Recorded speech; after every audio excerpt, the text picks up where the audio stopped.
ओम नमः शिवाय। बोलो शंकर भगवान की जय। नमस्कार दोस्तों, स्वागत है आप सभी का मेरे YouTube चैनल आर के भक्ति ज्ञान में। भक्तों, आज हम आपको सोमवार के दिन सुनी जाने वाली भगवान शंकर और माता पार्वती की व्रत कथा सुनाएंगे। तो सभी भक्तजन हमारी कथा को श्रद्धा भाव और प्रसन्न चित्त मन से सुने।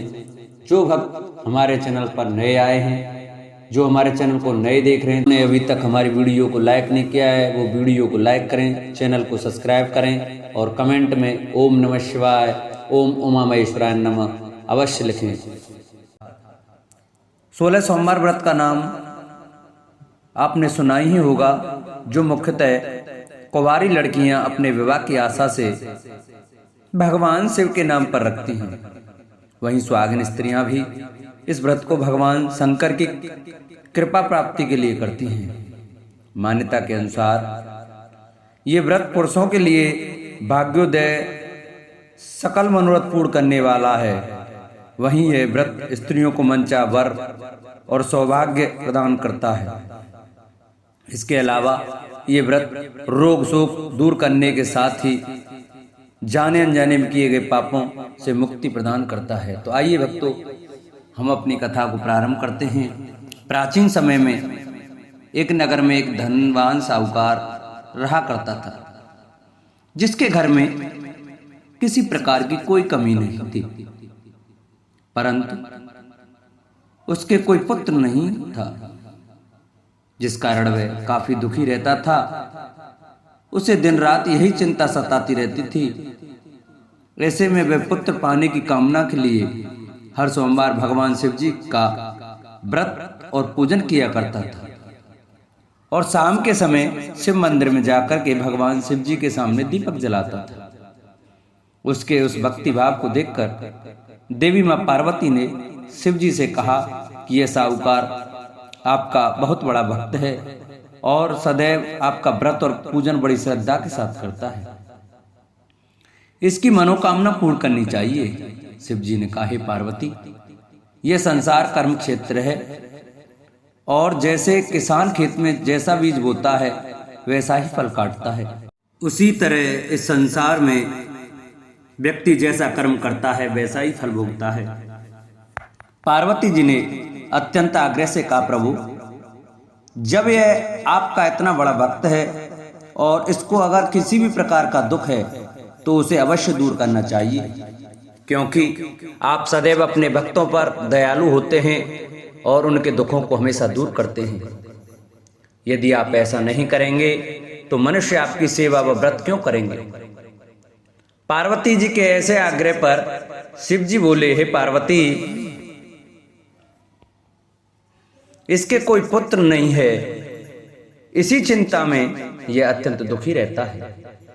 इसके भाग्य में पुत्र ना होने पर भी मैं इसको पुत्र की प्राप्ति का वर दे सकता हूं, लेकिन वह पुत्र केवल 12 वर्ष तक जीवित रहेगा। इसके पश्चात वह मृत्यु को प्राप्त हो जाएगा। इससे अधिक तो मैं भी कुछ और इसके लिए नहीं कर सकता। यह बातें साहूकार सुन रहा था। इससे उसको ना तो प्रसन्नता हुई और ना ही कुछ दुख हुआ। वह पहले की तरह शिव जी महाराज का व्रत और पूजन करता रहा। कुछ समय व्यतीत हो जाने पर साहूकार की स्त्री गर्भवती हुई और 10वें महीने में उसे अति सुंदर पुत्र की प्राप्ति हुई। साहूकार के घर में बहुत खुशी मनाई गई, परंतु साहूकार ने उसकी केवल 12 वर्ष की आयु जानकर अधिक प्रसन्नता प्रकट नहीं की और न ही किसी को यह भेद बताया। जब वह बालक 11 वर्ष का हो गया तो उस बालक की माता ने उसके पिता से विवाह आदि के लिए आग्रह किया। तो वह साहूकार कहने लगा कि अभी मैं इसका विवाह नहीं कर सकता, अपने पुत्र को काशी पढ़ने के लिए भेजूंगा। फिर साहूकार ने बालक के मामा को बुलाकर उसको बहुत सा धन दिया और कहा, तुम इस बालक को काशी जी पढ़ने के लिए ले जाओ और रास्ते में जिस स्थान पर भी जाओ यज्ञ और ब्राह्मणों को भोजन अवश्य कराते जाना। फिर वे दोनों मामा भांजे यज्ञ करते और ब्राह्मणों को भोजन कराते हुए काशी जी की तरफ रवाना हुए। रास्ते में उनको एक शहर से गुजरना पड़ा। उस शहर में राजा की कन्या का विवाह था और दूसरे राजा का लड़का जो विवाह करने बारात लेकर आया था वह एक आंख से काना था। उसके पिता को इस बात की बड़ी चिंता हो रही थी कि कहीं वर को देख कन्या के माता पिता विवाह में किसी प्रकार की अड़चन पैदा न कर दे। इस कारण जब उसने अति सुंदर सेठ के लड़के को देखा तो मन में विचार आया कि क्यों ना दरवाजे के समय इस लड़के से वर का काम चलाया जाए। ऐसा विचार कर वर के पिता ने उस लड़के और उसके मामा से बात की तो वे राजी हो गए। फिर उस लड़के को वर के कपड़े पहनाकर और घोड़ी पर चढ़ाकर दरवाजे पर ले गए और सब कार्य प्रसन्नता से पूर्ण हो गया। फिर वर के पिता ने सोचा कि यदि विवाह कार्य भी इसी लड़के के द्वारा करा लिया जाए तो क्या बुराई है। ऐसा विचार कर उसने लड़के और उसके मामा से कहा, यदि आप फेरों और कन्यादान के काम को भी करा दें तो आपकी बड़ी कृपा होगी और मैं इसके बदले में आपको बहुत सारा धन दूंगा। तो उन्होंने स्वीकार कर लिया और विवाह कार्य भी बहुत अच्छी तरह से संपन्न हो गया। परंतु जिस समय लड़का जाने लगा तो उसने राजकुमारी की चुन्नी के पल्ले पर लिख दिया कि तेरा विवाह तो मेरे साथ हुआ है, परंतु जिस राजकुमार के साथ तुमको भेजेंगे वह एक आंख से काना है और मैं काशी जी में पढ़ने जा रहा हूं। लड़के के जाने के पश्चात उस राजकुमारी ने जब अपनी चुन्नी पर ऐसा लिखा हुआ देखा तो उसने राजकुमार के साथ जाने से मना कर दिया और कहा कि यह मेरा पति नहीं है, मेरा विवाह इसके साथ नहीं हुआ है, वह तो काशी जी पढ़ने गया है। राजकुमारी के माता पिता ने अपनी कन्या को विदा नहीं किया और बारात वापस चली गई। उधर सेठ का लड़का और मामा काशी जी पहुंच गए। वहां जाकर लड़के ने पढ़ना शुरू कर दिया। जब लड़के की आयु 12 साल की हो गई उस दिन उन्होंने यज्ञ रचा रखा था कि लड़के ने अपने मामा से कहा, मामा जी आज मेरी तबीयत कुछ ठीक नहीं लग रही है। मामा ने कहा अंदर जाकर सो जाओ और आराम करो। लड़का अंदर जाकर सो गया और थोड़ी देर के बाद में उसके प्राण निकल गए। जब उसके मामा ने आकर देखा तो वह मुर्दा पड़ा हुआ है तो उसको बड़ा दुख हुआ और उसने सोचा कि अगर मैं अभी रोना पीटना मचा दूंगा तो यज्ञ का कार्य अधूरा रह जाएगा, जो कि सही नहीं होगा। अतः उसने जल्दी से यज्ञ का समाप्त किया और ब्राह्मणों के जाने के बाद रोना पीटना आरंभ कर दिया। संयोगवश उसी समय से पार्वती जी उधर से जा रहे थे। जब उन्होंने जोर जोर से रोने की आवाज सुनाई दी तो पार्वती जी शिव जी से कहने लगी, प्रभु कोई दुखिया रो रहा है, कृपया कर इसके कष्ट को दूर कीजिए। जब से पार्वती ने पास जाकर देखा तो वहां एक लड़का मुर्दा पड़ा हुआ था। पार्वती जी कहने लगी, महाराज यह तो उसी सेठ का लड़का है जो आपके वरदान से पैदा हुआ था। अतः हे प्रभु इस बालक को और आयु दो, नहीं तो इसके माता पिता तड़प तड़प कर मर जाएंगे। पार्वती जी के बार बार आग्रह करने पर शिव जी ने उसको जीवन का वरदान दे दिया और भगवान शिव जी की कृपा से लड़का फिर जीवित हो गया। इसके बाद शिव जी और पार्वती जी कैलाश पर्वत की ओर चले गए। इसके पश्चात वह लड़का और उसका मामा उसी प्रकार यज्ञ करते और ब्राह्मणों को भोजन कराते अपने घर की ओर वापस चल पड़े। रास्ते में उसी शहर में आए जहां उसका विवाह हुआ था। वहां पर आकर उन्होंने यज्ञ आरंभ कर दिया तो उस लड़के के ससुर ने उसको पहचान लिया और अपने महल में ले जाकर उसकी बड़ी खातिरदारी की, साथ ही बहुत से दास दासियों सहित आदर पूर्वक लड़की और जमाई को विदा भी किया। जब वे अपने शहर के निकट आए तो मामा ने कहा कि पहले मैं तुम्हारे घर जाकर खबर कराता हूं। जब उस लड़के का मामा घर पहुंचा तो लड़के के माता पिता घर की छत पर बैठे हुए थे और ये प्रण कर रखा था कि यदि हमारा पुत्र सकुशल लौट आया तो हम राजी खुशी नीचे आ जाएंगे, नहीं तो छत से गिरकर अपने प्राण त्याग देंगे। इतने में उस लड़के के मामा ने आकर यह समाचार दिया कि आपका पुत्र वापस आ गया है। तो उनको विश्वास नहीं आया तब उसके मामा ने शपथ पूर्वक कहा कि आपका पुत्र अपनी स्त्री के साथ बहुत सारा धन साथ लेकर आया है। तो सेठ ने आनंद के साथ उसका स्वागत किया और बड़ी प्रसन्नता से साथ रहने लगे। माना जाता है कि इसी प्रकार से जो कोई भी सोमवार के व्रत को धारण करता है अथवा इस कथा को सुनता है, उसकी समस्त मनोकामनाएं पूरी होती हैं। दूसरी कथा इस प्रकार से है। एक बार भगवान भोलेनाथ और माता पार्वती जी मृत्यु लोक घूमने की इच्छा से मृत्यु लोक में आए। यह माता पार्वती व भगवान शंकर जी मृत्यु लोक में घूमते घूमते विदर्भ देशांगत अमरावती नामक नगरी पहुंचे, जो कि बहुत ही सुंदर थी। यहाँ उन्होंने देखा कि अमरावती नगरी अमरपुरी के दृश्य सभी प्रकार के सुखों से भरपूर थी।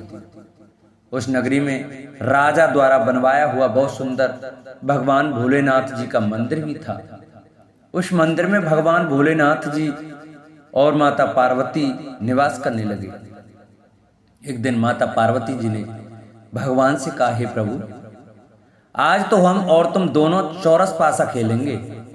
शंकर जी ने माता पार्वती जी की बात मान ली और चौरस खेलने लगे।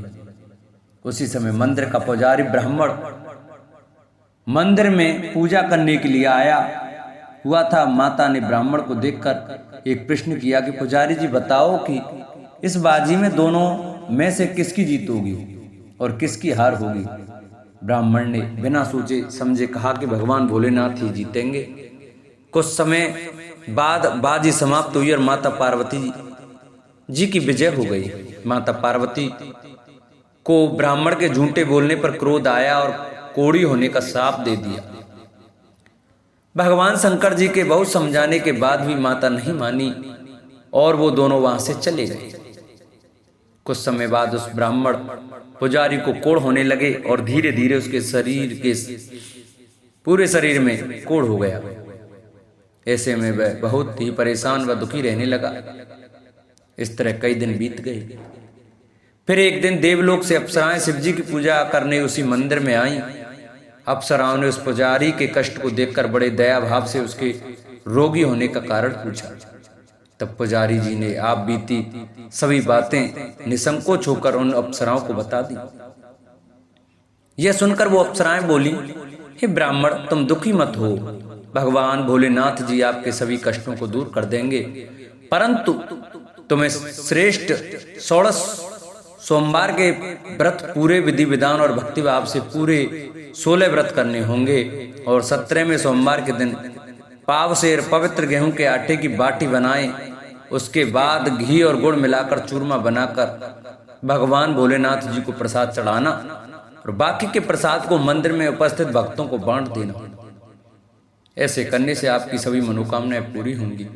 ऐसा कहकर अप्सराएं देवलोक चली गईं। ब्राह्मण भी यथाविधि 16 सोमवार व्रत करने लगा। ऐसे में भगवान भोलेनाथ की कृपा से धीरे धीरे ब्राह्मण पुजारी कोढ़ से मुक्त होने लगा। कुछ समय बाद भगवान शंकर जी और माता पार्वती जी फिर से उसी मंदिर में पधारे। तब माता ने उस ब्राह्मण को रोग मुक्त होने का कारण पूछा तो ब्राह्मण ने माता को 16 सोमवार के व्रत के बारे में विस्तार से बताया। ब्राह्मण की बात सुनकर माता पार्वती जी बहुत प्रसन्न हुई और पुजारी से 16 सोमवार के व्रत की विधि पूछी। उसी दिन से माता पार्वती जी भी 16 सोमवार व्रत करने लगी और लगातार 16 व्रत किया। ऐसे में उनकी मनोकामनाएं पूरी हुई। उनके रूठे पुत्र स्वामी कार्तिकेय जी स्वयं ही माता के आज्ञाकारी हो गए। फिर एक दिन कार्तिकेय को अपना विचार परिवर्तन होने का रहस्य जानने की इच्छा हुई और वे अपनी माता के पास आए और बोले कि आपने ऐसा क्या उपाय किया जिससे मेरा मन आपकी ओर आकर्षित हो गया। तब माता पार्वती जी ने उसे 16 सोमवार कथा सुनाई। तब कार्तिकेय ने अपनी माता से कहा, इस व्रत को मैं भी करूंगा क्योंकि मेरा प्रिय मित्र ब्राह्मण दुखी दिल से परदेश गया है, हमें उससे मिलने की बहुत इच्छा होती है। फिर कार्तिकेय जी ने भी 16 सोमवार के व्रत पूरे विधि विधान से किए और उनकी भी इच्छा पूर्ण हो गई। उन्हें अपना प्रिय मित्र मिल गया। तब उसके मित्र ने इस आकस्मिक मिलन का भेद कार्तिकेय जी से पूछा तो वे बोले, हे मित्र, हमने तुम्हारे मिलन की इच्छा करके 16 सोमवार के व्रत किए थे। अब तो उस ब्राह्मण मित्र हो अपने विवाह की बड़ी इच्छा हुई और वह भी 16 सोमवार व्रत पूरे विधि विधान से करने लगा। एक दिन वह किसी काम से विदेश गया और वहां के राजा ने अपनी पुत्री का स्वयंवर रखा था। उस राजा ने राजकुमारी की विवाह के लिए यह शर्त रखी थी कि जिस राजकुमार के गले में सब प्रकार रेड़ गारित हथनी माला डाल देगी, मैं उसी के साथ अपनी बेटी का विवाह करूंगा। भगवान शिव जी की कृपा से ब्राह्मण भी उस स्वयंवर को देखने के लिए एक और बैठा हुआ था। उसी समय हथनी वहां पर आई और उस ब्राह्मण के गले में जयमाला डाल दी। इस तरह राजा की प्रतिज्ञा के अनुसार बड़ी धूमधाम के साथ अपनी पुत्री का विवाह उस ब्राह्मण के साथ पूरे विधि विधान से कर दिया और उसे बहुत सारा धन देकर सम्मान पूर्वक संतुष्ट किया और वो दोनों सुख पूर्वक रहने लगे। एक दिन उस राजकुमारी ने अपने पति से पूछा कि हे प्राणनाथ, आपने ऐसा कौन सा पुण्य किया है जो हथनी ने सभी राजकुमारों को छोड़कर आपके गले में जयमाला डाली। तब ब्राह्मण बोला, हे प्राण प्रिय, मैं अपने मित्र कार्तिकेय जी के कथानुसार 16 सोमवार का व्रत किया था, जिसके प्रभाव से मुझे तुम जैसी रूपवान पत्नी मिली। इस व्रत की महिमा सुनकर राजकन्या को बड़ा आश्चर्य हुआ और वह भी पुत्र कामना के लिए 16 सोमवार व्रत करने लगी और भगवान भोलेनाथ से पुत्र कामना की प्राप्ति करने लगी। शिव जी की कृपा से कुछ समय के बाद उसके गर्भ से एक अति सुंदर, सुशील, धर्मात्मा और विद्वान पुत्र हुआ। वे ब्राह्मण और पत्नी दोनों उस पुत्र को पाकर बहुत ही प्रसन्न हुए और उसका लालन पालन भली प्रकार से करने लगे। जब वह लड़का बड़ा हुआ और समझदार हुआ तो एक दिन अपनी माता से प्रश्न किया कि माता, आपने ऐसा कौन सा पुण्य किया जो आपको मेरे जैसा पुत्र प्राप्त हुआ। पुत्र की बात सुनकर उस राजकुमारी ने अपने द्वारा किए गए 16 सोमवार व्रत की कथा और पूरे नियमों के बारे में उसे बताया। उस लड़के ने इस व्रत को सब तरह से मनोरथ पूर्ण करने वाला सुनकर उसके मन में राज्याधिकार की पाने की इच्छा की। उस लड़के ने उसी दिन भगवान शिव जी को प्रसन्न करने के लिए 16 सोमवार के व्रत पूरे नियमों से करने लगा।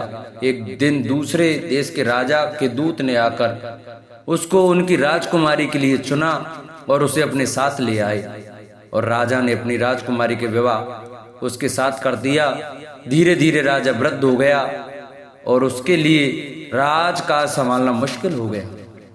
उसने अपने दामाद का राज्य तिलक कर दिया और वहां का राजा घोषित कर दिया। इस तरह ब्राह्मण पुत्र राजा बनकर भी ये व्रत करता रहा। जब 17वां सोमवार का व्रत आया तो उसने अपने रानी से सभी सामग्रियों सहित भगवान भोलेनाथ जी के मंदिर आने को कहा, किंतु रानी मंदिर नहीं आई और उसने अपने दास दासियों को पूजा की सामग्री लेकर मंदिर भेज दिया। राजा ने पूरे विधि विधान से भगवान शिव जी की पूजा करी। जब वह वहां से जाने लगा तो उसने सुना कि आकाशवाणी से एक आवाज आई और उसने कहा, हे राजा, अपनी इस रानी को राजमहल से निकाल दे, नहीं तो ये तेरा सर्वनाश कर देगी। इस वाणी को सुनकर राजा आश्चर्य में पड़ गया और उसने तुरंत मंत्रियों की बैठक बुलाई और आप बीती सुनाई। मंत्री आदि सभी बड़े विस्मय और दुख में डूब गए, क्योंकि जिस कन्या के साथ राज्य मिला है राजा उसी को राज से निकालने का जाल रच रहा है, यह कैसे हो सकेगा। अतः में राजा ने अपनी रानी को राजमहल से निकाल दिया। रानी दुखी हृदय से अपने भाग्य को कोसती हुई अपने राज से बाहर चली गई। बिना चप्पलों के और फटे वस्त्र पहने भूखी प्यासी धीरे धीरे चलकर एक नगर में जा पहुंची। उस नगर में एक बुढ़िया रोज सूत काटकर बेचने जाती थी। रानी की करुण दशा देख बुढ़िया बोली, तू मेरे साथ चल, मेरे सूत बिकवा दे, मैं वृद्ध हूँ, भाव नहीं जानती हूँ। यह सुनकर रानी बुढ़िया के सिर से सूत की गठरी उतारकर अपने सिर पर रख ली। अचानक से आंधी आई और बुढ़िया के सभी सूत हवा में उड़ गए। बेचारी बुढ़िया बहुत पछताई और रानी से कहा कि दूर रहना मेरे से। अब रानी एक तेली के घर गई और काम मांगने लगी कि अचानक से उस तेली के सभी मटके शिवजी के प्रकोप से चटक गए। ऐसी दशा देखकर उस तेली ने रानी को अपने घर से निकाल दिया। इस प्रकार रानी अत्यंत दुख पाती हुई एक नदी के तट पर गई तो देखा कि नदी अचानक सूख गई। उसके बाद रानी एक वन में गई। वहां जाकर उसने एक सरोवर देखा और वह पानी पीने के लिए सरोवर की सीढ़ी उतरी और पानी पीने के लिए जैसे अपने हाथों को आगे बढ़ाया तो देखा कि सरोवर का पानी नीलकमल के सदृश जल असंख्य कीड़ों में गंदा हो गया। रानी ने अपने भाग्य का दोषारोपण करते हुए उस सरोवर का जल पीकर अपनी प्यास बुझाई। आराम करने के लिए एक पेड़ की शीतल छाया में विश्राम करने के लिए लेटी तो देखा कि उस पेड़ की सभी पत्तियां झड़ गईं। ऐसे में रानी जिस पेड़ के नीचे जाती उसी पेड़ की पत्तियां अपने आप झड़ जाती। वन सरोवर और पेड़ों की ऐसी दशा देखकर गाय चराते हुए ग्वालों ने अपने गोसाई स्वामी जी से सभी बातें बता दी। गोसाई जी के आदेशानुसार ग्वाले रानी को पकड़कर गोसाई जी के पास ले आए। रानी की मुख कांति और शरीर शोभा देखकर गोसाई जी जान गए कि यह कोई विधि की गति की मारी कुलीन अबला है। ऐसा सोचकर गोसाई जी ने रानी से कहा कि हे पुत्री, मैं तुमको पुत्री समान रखूंगा, तुम मेरे आश्रम में ही रहो और मैं तुम्हें किसी प्रकार का कष्ट नहीं होने दूंगा। गोसाई जी के ऐसे वचन सुनकर रानी को थोड़ी धीरज मिली और वह आश्रम में ही निवास करने लगी। आश्रम में रानी खाना बनाती तो उसके खाने में कीड़े पड़ जाते और जब वह पानी भर के लाती तो उसके में भी कीड़े पड़ जाते। अब तो गोसाई जी भी बहुत दुखी हो गए और रानी से बोला कि बेटी, तेरे पर कौन से देवता का कोप है जिससे तेरी ऐसी दशा है। गोसाई जी की बात सुनकर रानी ने कहा कि अपने पति के साथ भगवान शिव जी की पूजा करने नहीं जाने की पूरी कथा सुनाई। रानी की बात सुनकर गोसाई जी ने उसे इस कोप से मुक्त होने के लिए 16 सोमवार व्रत की कथा पूरे विधि विधान से करने को कहा। गोसाई जी की बात सुनकर वह प्रत्येक सोमवार का व्रत पूरे नियम से करने लगी। जब रानी के पूरे 16 व्रत हो गए और जब उसने 17वें सोमवार का व्रत किया और रोज की तरह भगवान भोलेनाथ की पूजा कर रही थी तो भगवान शिव जी के प्रभाव से राजा के मन में अपनी रानी का विचार उत्पन्न हुआ और सोचा कि मेरी रानी को गए बहुत समय बीत गया, न जाने कहां कहां भटकती होगी, मुझे उसे ढूंढना चाहिए। राजा ने यह सोचकर अपनी रानी की तलाश में चारों दिशाओं में अपने सैनिक को भेजा। सैनिक अपनी रानी को ढूंढते हुए गोसाई जी के आश्रम में आ पहुंचे। सैनिक अपनी रानी को वहां पाकर पुजारी जी से अपनी रानी को साथ भेजने के लिए कहा, किंतु गोसाई जी ने मना कर दिया और सैनिक चुपचाप लौट गए। राजा को सभी बातें बताई। तब राजा स्वयं रानी को लेने गोसाई जी के आश्रम आए और पुजारी जी से प्रार्थना करते हुए बोले, महाराज, जो देवी आपके आश्रम में रहती है वो मेरी पत्नी है। शिव जी के कोप में से मैंने इसे त्याग दिया था। अब इस पर से भगवान शिव जी का कोप शांत हो गया है, इसलिए मैं इसे लेने के लिए आया हूँ। आपकी आज्ञा हो तो मैं इसे ले जा सकता हूँ। गोसाई जी ने राजा के वचनों को सत्य समझकर रानी को राजा के साथ जाने की आज्ञा दे दी। गोसाई जी की आज्ञा पाकर रानी अपने पति के साथ अपने राज्य के लिए चल दी। रानी के आने की खबर पाकर राज्य के निवासी अनेक प्रकार के बाजे बजाने लगे। नगर के दरवाजे पर तोरण बंदरवारों से विधि से नगर को सजाया। नगर में घर घर में मंगल गान होने लगे। पंडितों ने विविध वेद मंत्रों का उच्चारण करके अपनी रानी का स्वागत किया। इस प्रकार रानी ने अपनी राजधानी में पुनः प्रवेश किया। राजा ने अपनी रानी के आने की खुशी में ब्राह्मणों को अनेक प्रकार के दानादि देकर संतुष्ट किया। याचकों को धन धान्य दिया और पूरी नगरी में जगह जगह सदा व्रत खुलवाए, जहां भूखों और गरीबों को खाने को मिला। इस प्रकार राजा रानी भगवान भोलेनाथ जी की कृपा से सभी प्रकार के सुख भोगते हुए और 16 सोमवार व्रत की कथा करते रहे। अंत में अनेक प्रकार के सुख भोगते हुए शिवपुरी को पधारे।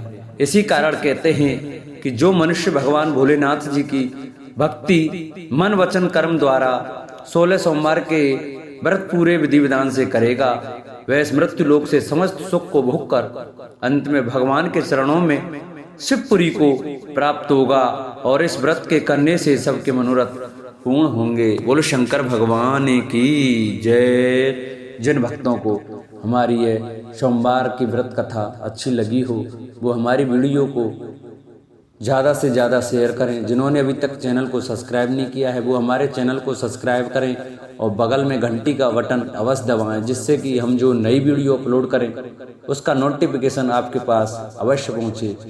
हमारी वीडियो को लाइक करें और कमेंट में ओम नमः शिवाय, ओम उमा महेश्वराय नमः अवश्य लिखें। बोलो शंकर भगवान की जय, बोलो शंभूनाथ की जय।